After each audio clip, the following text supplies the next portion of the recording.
Je suis aujourd'hui dans ma parcelle de betteraves pour lancer un cri d'alerte car notre filière betteravière est en grand danger. Je suis inquiet pour nous agriculteurs, je suis inquiet pour les gens qui travaillent dans la filière, je suis très inquiet pour ceux qui travaillent dans les sucreries.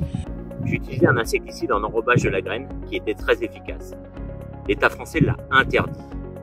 J'ai donc dû appliquer sur cette parcelle 4 insecticides ce printemps. Où est le bénéfice environnemental de ces pulvérisations? Ce coup de gueule, il concerne toute notre filière, hein, parce que si ça continue comme ça, on produit déjà en dessous de nos coûts de production et on va plus pouvoir produire local. Et j'interpelle aussi notre ministre de l'Agriculture pour qu'il réagisse, car notre filière est en danger. La situation sanitaire de la betterave est catastrophique cette année. D'une part, nous avons une forte pression des insectes, tous insectes confondus, et particulièrement des pucerons. Et dans le même temps, les traitements de semences en enrobage qui avaient démontré ces dernières années toute leur efficacité nous sont enlevés. Nous sommes au mois de juin et nous voyons déjà des taches de jaunisse. C'est une attaque de pucerons qui a eu lieu début avril. Ce virus-là va limiter le développement, voire bloquer le développement de la betterave. Et c'est bien cela qui nous inquiète. Donc voilà le résultat aujourd'hui qu'on peut avoir à ce stade. Donc la betterave malade, atteinte de jaunisse, avec les feuilles craquantes, la couleur caractéristique, et une betterave saine prise à quelques mètres de ce rond malade. On voit très facilement la différence et l'impact que ça peut avoir sur le rendement et le revenu de l'agriculteur. Nous sommes que mi-juin. La betterave va continuer à pousser jusqu'en octobre.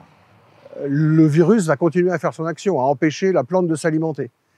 Et l'on peut, parce qu'on l'a déjà mesuré, estimer que dans les ronds de jaunisse les plus atteints, nous perdrons 30% de rendement. Et dans ce cas précis, nous n'avons d'autre mesure que de protéger les cultures avec des produits de protection des plantes. Suite à l'apparition des pucerons dans le champ, nous avons passé plusieurs insecticides aériens, mais on voit bien qu'on a une efficacité limitée à l'instant T et dans le temps, puisque nous sommes à 2 à 3 passages d'insecticides aériens depuis le début de la campagne, et malgré tout, on voit que le résultat n'est pas satisfaisant, puisqu'on a beaucoup de symptômes de jaunisse au sein de la parcelle.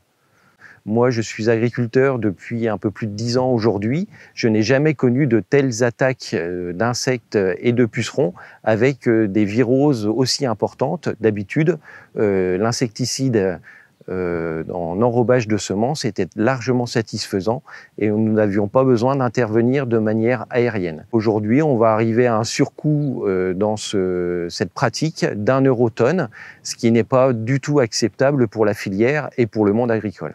Les produits de protection des plantes utilisés jusqu'alors autour des semences, que l'on appelait donc qui faisaient partie de la famille des néonicotinoïdes, avaient au moins l'intérêt d'être utilisés à quelques grammes par hectare, d'être réabsorbés par la plante et de la protéger pendant les premiers stades de sensibilité aux insectes. Aujourd'hui, n'ayant plus accès à ces molécules, on utilise des produits insecticides qu'on utilise en végétation. Forcément des plus grosses quantités, moins sélectifs malgré tout sur la faune auxiliaire. On peut dire aujourd'hui avec certitude que la plus-value environnementale qui était attendue n'existe pas. Surtout que la betterave n'est pas une plante qui fleurit. Elle fleurit dans la 2e année de production, or nous récoltons les racines au bout d'1 an.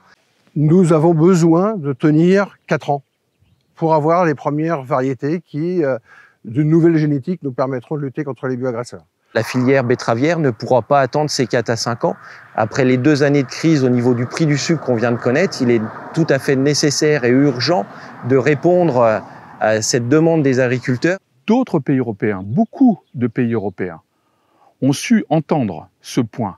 Cristal Union, 160 000 hectares de betteraves, 8 usines. Si nous ne rétablissons pas une rentabilité suffisante de la culture de la betterave, ce sont les exploitations de nos 10 000 adhérents qui seront concernés, mais aussi les 8 sucreries.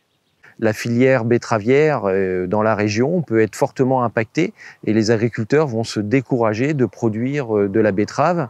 Nous attendons des pouvoirs publics, nous attendons le soutien des scientifiques afin de pouvoir préserver la durabilité et la compétitivité de la filière.